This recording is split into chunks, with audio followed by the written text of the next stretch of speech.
Realmente donde queremos llegar al público es desde la sensación de riesgo, desde la sensación de vértigo, de vacío, de ¿qué pasa si no te encuentro?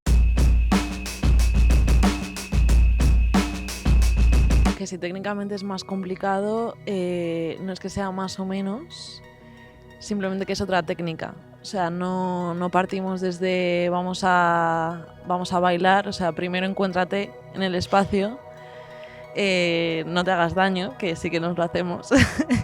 y luego, o sea, la última capa es bailar y es el baile. Nosotros no tenemos 100% seguro que vayamos a repetir exactamente lo que hemos practicado, porque, bueno, ese es el tema, ¿no? Que no vamos a ver el resultado hasta post-estreno. Entonces, los ojos van a ser los del público, van a ser los primeros que lo vean y de ahí técnicamente no es complicado más que otra coreografía, pero es que es otro mundo. Entonces, es algo nuevo.